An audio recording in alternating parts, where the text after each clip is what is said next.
কালকে নকুর থেকে কি মিষ্টি কিনলাম তোমাদেরকে তো দেখানো হয়নি। এই সমস্তগুলোই চকলেট, খালি এটা বোধহয় কি একটা বলেছিল বাটারস্কচ নাকি ব্ল্যাক কারেন্ট ভুলে গেছি। এনিওয়েজ নাকি ব্লুবেরি ছিল বোধহয়। এনিওয়েজ এই প্রত্যেকটা মিষ্টির দাম মানে সন্দেশের দাম অ্যারাউন্ড অ্যাপ্রক্সিমেটলি 40-50 টাকা মতো। তোমাদেরকে দেখিয়ে দিলাম। এতগুলো মিষ্টি তো একসঙ্গে খাওয়ার প্রশ্ন উঠছে না। আর এই হচ্ছে আজকে দ্বিতীয় চতুর্থী, এই দেবী পক্ষের আজকে দ্বিতীয় কনজিকিউটিভ চতুর্থী। আজকের স্পেশাল লাঞ্চের সমস্ত আইটেম। এটা হচ্ছে ইলিশ মাছের লটপটি। এটা শিখেছি lost and rare recipes channel থেকে। এটা একদম নিজস্ব রেসিপি, ইলিশের তেল ঝাল সঙ্গে অল্প আলু ভাজা। এই মাছটা প্রথম দিন কেনা, এই মাছটা দ্বিতীয় দিনের। যারা আমার ব্লগস ফলো করো তারা জানবে। যদিও দুটোই ইলিশ কেনা মানিকতলা বাজার থেকে, আশা করি এত সমস্ত ভালো ভালো খাবার দেখে তোমরাও ভালো আছো, খুশিতে আছো, পুজোটাকে ভালোভাবে কাটাচ্ছ এবং সুজয় ক্রনিকলসকে মাঝে মধ্যে হলেও দেখছো। প্লিজ সাবস্ক্রাইবটা করে নিও। কালকে মানে যে ভিডিওটা আমি বানিয়েছি ওটার এখন সেরকম ভিউজ পাইনি, দিও একটুখানি ভিউজ, ভালো লাগবে ভিডিওটা আশা করি। আর এন্ডিংটা দেখবে একটু অ্যাব্রাপ্ট হয়েছে।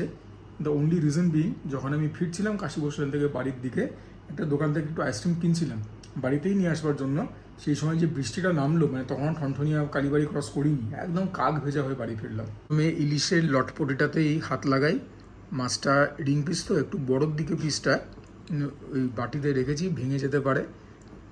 রেসিপি নিয়ে বিশদে কিছু বলবো না, for the very simple reason রেসিপিটা তো আমাদের নয়।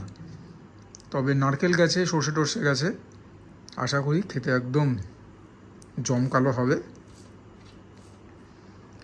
প্রিপারেশনটা এরকম দেখতে হয়েছে। আহা, পুরোটাকেই ঢেলে নিলাম ভাতের মধ্যে। লঙ্কাটাকেও ডলে নেওয়াটা একদম আবশ্যক।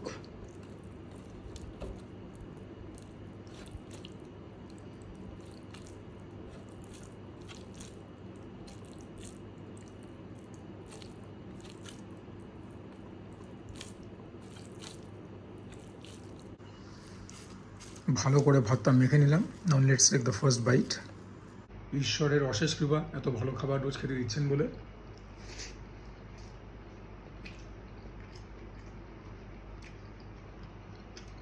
অসাধারণ খেতে হয়েছে, অসামান্য। কারণটা বলছি, সর্ষে ইলিশ যেরকম খেতে হয় সেরকমই খেতে, কিন্তু সর্ষের একটা খুব উৎকট ঝাঁজ থাকে, সেই ঝাঁজটাকে অনেকখানি কমিয়ে দিতে সক্ষম হয়েছে নারকেলটা। এইখানে এই মানে ডিশটার পার্টিকুলার ভিক্টরি। বাকি তো নুন ঠিকঠাক হয়েছে, ঝাল হয়েছে, এরকম আমি পছন্দ করি। বাট রাইট নাও তোমাদের সঙ্গে কথা বলবো কি, literally my whole mouth is salivating. অত্যন্ত ভালো প্রিপারেশন হয়েছে। ইলিশ মাছের যত প্রিপারেশন আমি খাই বা খেয়ে এসেছি তাদের মধ্যে একদম সেরার তালিকায় ঢুকে পড়লো।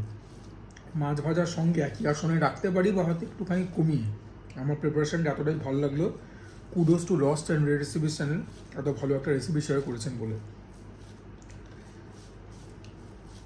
একদম জমে গেল। কিন্তু এই মাছটাই আগের দিন ভাজা খেয়েছিলাম। যাই হোক, তো ভাজার দিনকে তো আমি বারবার বলি মাছের দোষ ত্রুটি সমস্ত কভার আপ হয়ে যায়। আজকে দেখা যাক কীরকম লাগছে খেতে।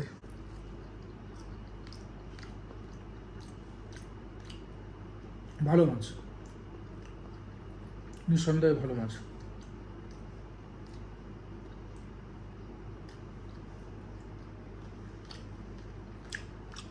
মাছের মধ্যে একটা ব্যাপার আছে, মিষ্টতা আছে অল্প, কোয়ালিটি আছে মাছটার। তো আমি যে ভালো দেখে নিয়েছিলাম মাছটা, অন্তত এইবার ঠকিনি। নইলে আগে তো মানে কতবার ঠকেছি, মানে কি বলবো, হাতে যদি গুণি হাতের কর কম পড়বে সেরকম ব্যাপার। ইলিশ মাছ কিনতে গিয়ে পকেট ফাঁকা হয়, কিন্তু মাছ মন তুষ্ট করতে পারে না। সেই দিক থেকে দেখতে গেলে এই মাছটা কিন্তু তুষ্ট করতে পেরেছে। ভাত দিয়ে খাই এবার। অত্যন্ত ভালো।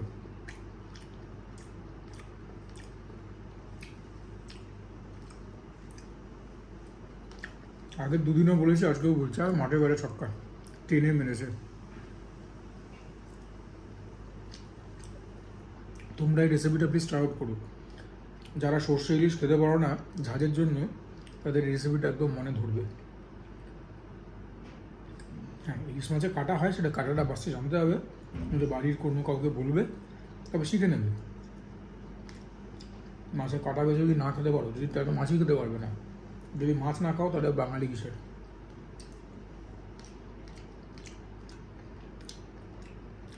তুখোর হয়েছে।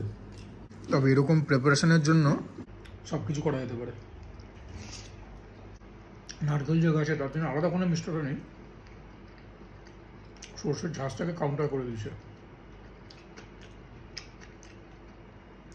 রেসিপিটা খুব একটা কমপ্লিকেটেড না, সিম্পল বাট বিউটিফুল ক্রিয়েশন।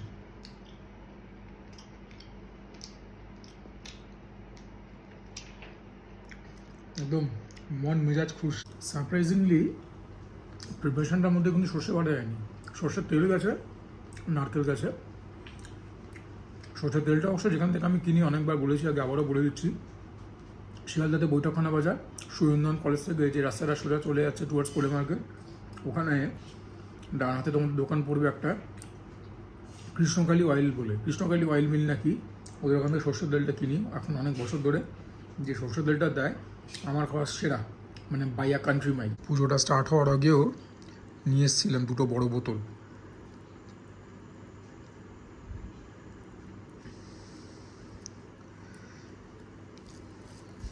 অনেক প্রশংসা করলাম প্রিপারেশনটা নিয়ে, বিকজ ইট ডিজার্ভড ইট। এবারে ভাতটা উড়িয়ে দিই, তারপরে তো মাছের ঝালটা রয়েছে। এই মাছটা যখন খাবো আবার দেখা হবে। আর তোমরা তো জানো ভিডিও শুধু খাওয়া দাওয়া করে শেষ হবে না, অ্যাটেম্প্ট তো নেবো কোনো পুজো মণ্ডপ কভার করবার। আজকে আবার চুলো কাটবো, সো এখনও কিছু কাজ আছে। আজকে সন্ধ্যেবেলায় খেলা আছে ভারতের সঙ্গে শ্রীলঙ্কা, এটা একটা ইনকনসিকুয়েন্সিয়াল ম্যাচ। ফাইনাল হবে রবিবার ভারত পাকিস্তানের মধ্যে। ফিঙ্গার্স ক্রস ভারত জিতে যায়। আর এটা কি বলবার ছিল, হ্যাঁ, পুজোটা শেষ হতে না হতেই কিন্তু ট্রাভেলিং ব্লগস আসছে। তোমরা গেস করো, একজন গেস করেছিলে নর্থ বেঙ্গল, সেটা ঠিক নয়। So please keep on guessing and please be excited for my travel blogs, এটা তোমাদের কাছে রিকোয়েস্ট। ইলিশ মাছের কষ্টের জায়গাটা খেয়ে নিলাম। এই জায়গাটা অনেক মজাদার, তুলনামূলক কাটা অনেক কম, এখানটার দিয়ে ডিম থাকে, তেল থাকে বেশি। এই জায়গাটা খেতে একদম পুরো স্বর্গসুখ যাকে বলে।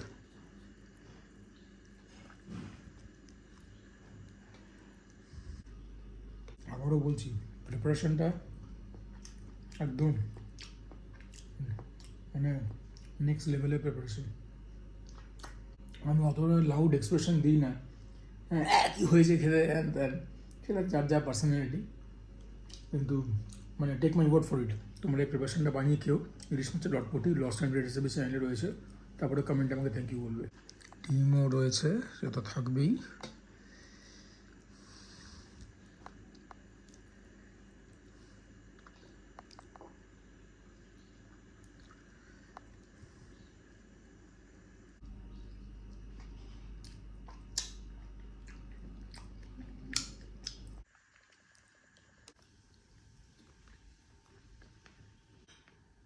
এইবারে খাবো হচ্ছে ইলিশের তেল ঝাল। এটা সেকেন্ড দিন কেনা, রাধার বলা যেতে পারে প্রদীপদা জোর করে আমাকে বেছে দিল। দেখা যাক। ওহ, দেখেই তো মানে মুখের কথা মুখেই রয়ে গেল।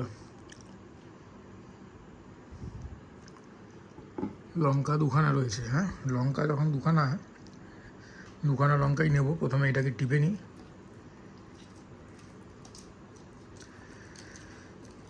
প্রিপারেশানগুলো কিন্তু খুব রিচ প্রিপারেশান, ঠিক আছে, মানে এগুলো নিয়ে আর কিছু বলবার কোনো অপেক্ষা রাখে না।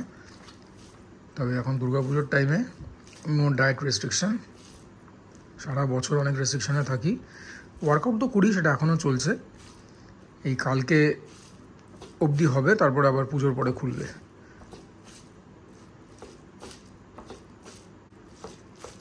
জম্পেশ করে ভাতটা মাখলাম, এবারে ফার্স্ট বাইটটা নিই।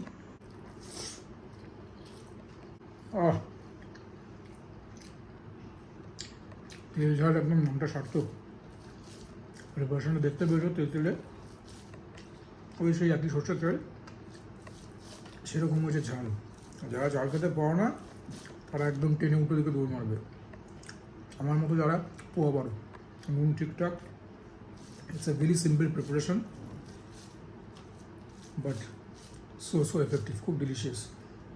আবারও বলছি, প্রত্যেক ভিডিওতেই বলবো, মানে সব ভিডিও সবাই প্রত্যেক দিন দেখবে তার তো কোনো মানে নেই।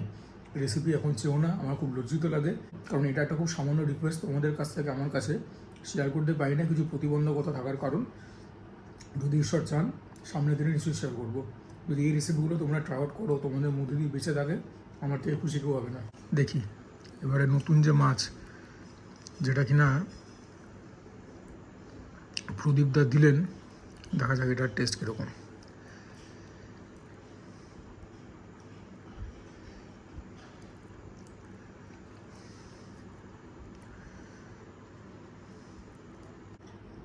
টেস্ট আছে, খারাপ না, তবে যে মাছটা আমি যে পছন্দ করে কিনেছিলাম দ্যাট ওয়াজ বেটার। এটা ঠিকঠাক, average, slightly অ্যাভাব average, but as a fish প্রথম দিনেরটা কিন্তু এই মাছটাকে গোল দিল। এই মাছটা সাইজে বড় আছে, ওটা ছিল 1 কিলো 84 গ্রাম, এটা 1 কিলো 200 গ্রাম, তবে ওই মাছটা স্বাদ বেশি ছিল।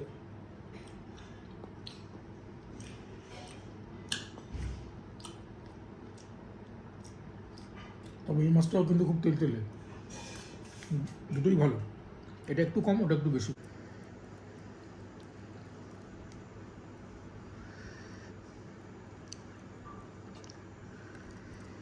মাছ দিয়ে একটা গ্রাস নিই।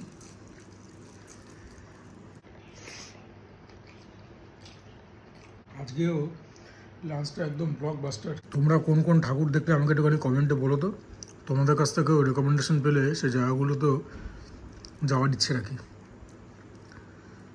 এখন আর ওই হোল নাইট ঘুরে ঠাকুর দেখা আর হয় না, প্লাস এই এডিটিং ফেডিংয়ের কাজ থাকে, একটা হ্যাপা তো থেকেই যায়। বাট ইয়া, সাউথের যে বড়গুলো সেগুলো, আমাদের নর্থ কলকাতার হোলি ট্রিনিটি, আর যে সমস্ত ঠাকুরের ব্যাপারগুলো কানের মধ্যে আসে যে খুব ভালো হয়েছে, সেগুলোকে চেষ্টা করি কভার করবার। নইলে কলকাতার এর আশেপাশে এত ঠাকুর হয় যে মানে কি বলবো, তাহলে প্রত্যেক দিনই হোল নাইট ঘুরতে হবে সেরকম ব্যাপার। ভাতটা সাটিয়ে নিয়ে যখন মাছটাকে খাবো আবার ফিরবো। এক ফোঁটা ডিম নেই মাছটায়, তেল কিন্তু বেশ ভালোই রয়েছে। বাকি প্রিপারেশনটা নিয়ে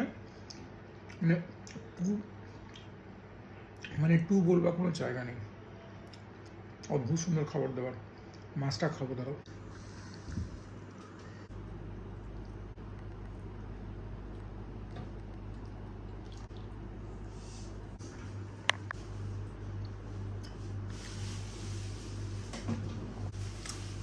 এরপরে দেখা হবে অন্য কোথাও। চুলটা তো কাটবো, আর পুজো মণ্ডপেও যাবো, প্রোভাইডেড বেদার সঙ্গ দেয়। মা যদি না চান তাহলে কিছু করবার নেই, তবে ব্লগ শেষ হলো না। হেয়ার কাটের জন্য চলে এসেছি, এরপরে দেখা হবে হেয়ার কাটের পরে। All done with the hair cut, মোটামুটি এরকম লাগছে। এবারে ইচ্ছা তো ছিল বেরোবার, আকাশের যে অবস্থা, পুরো অন্ধকার, একদম কালো অন্ধকার। কালকে তোমাদের দেখাতে পারিনি, আজকে দেখে দিচ্ছি কাশি বসলেন। এরপরে যদি পারি কলেজ করেও যাবো একবার। চুলটা পুরো ঘেটে গেল। হ্যাঁ,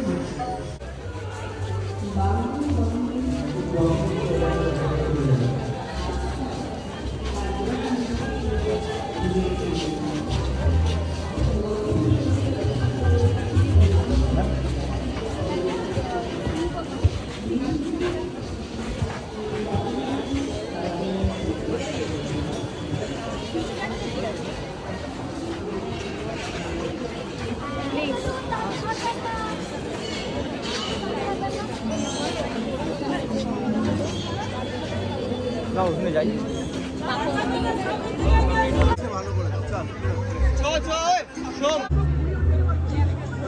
এক জায়গায় কেউ দাঁড়িয়ে থাকবেন না, সামনে এগিয়ে চলো।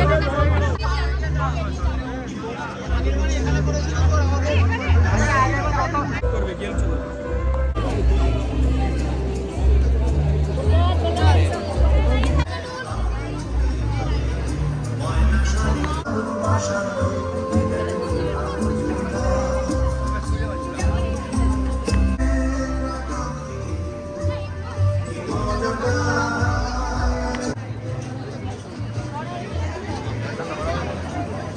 হেয়ার কাট কমপ্লিট হওয়ার পরে প্রথমে একবার আমি বাইক ট্যাক্সি বুক করে দিয়েছিলাম, মুষলধারে বৃষ্টি নামলো, মিনিট 15-20 হলো। তারপরে বৃষ্টিটা থামার পরে আবার বুক করে আসতে হলো। এই বৃষ্টির মানে এবার যে কী হচ্ছে নিম্নচাপে পূর্বাভাস ছিল। যাই হোক, মাকে খালি ডাকছি যে মা পুজোটাকে একটুখানি ভালো করে আনন্দ করতে হবে সন্তানদের, তোমার জন্য 1 বছর সব অপেক্ষা করে থাকি অধীর আগ্রহে। এখন চলেছি কলেজ স্কোয়ারের উদ্দেশ্যে। কাশি বসলেনে আশা করেছিলাম যেহেতু মেঘলা ওয়েদার লাইটিংটা দেখতে পাবো, লাইটিং জ্বালায়নি, মানে লাইটিংটা আর কি বলবো, মানে হ্যাঁ মানে লাইটিংটা অন করেনি। কলেজ স্কোয়ারেও দেখি গিয়ে কী হয়, কলেজ স্কোয়ারেও তো লাইটিং ফাইটিং কিছু জলের তলায় চলে গেছিলো সেদিনকে বৃষ্টিটার পরে। চলো আজকে দেখি তোমাদেরকে দেখাতে পারি কিনা। চলে এলাম কলেজ স্কোয়ারে, এটা বিশ্বভারতীর গেট, এখান দিয়ে এই প্রত্যেক বছর এন্ট্রি হয়। অনেক খাবারের দোকান, বেশিরভাগই কোল্ড ড্রিঙ্কস, আইসক্রিম।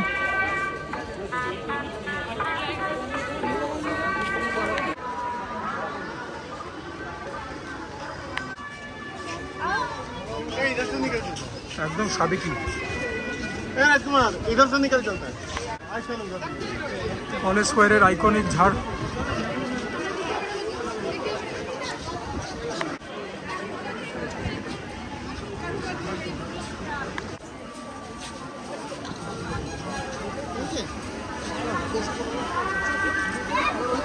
আজকের মতো ভিডিওটাকে এখানে এন্ড করছি। যদি ভালো লাগে ভিডিওটা please consider liking the video. অনেক এফর্ট যায় ভিডিওগুলো বানাতে। প্লিজ প্লিজ প্লিজ সাবস্ক্রাইব করবে, share my content with your friends and family, comment করবে। And for now this me Sujoy signing off. প্রত্যেকে ভালো থাকো, সুস্থ থাকো, জমিয়ে খাওয়া দাওয়া করো, পুজোটাকে উপভোগ করছোই, তার সঙ্গে কাইন্ডলি ওয়ার্কআউটটাও করো। That is so imperative.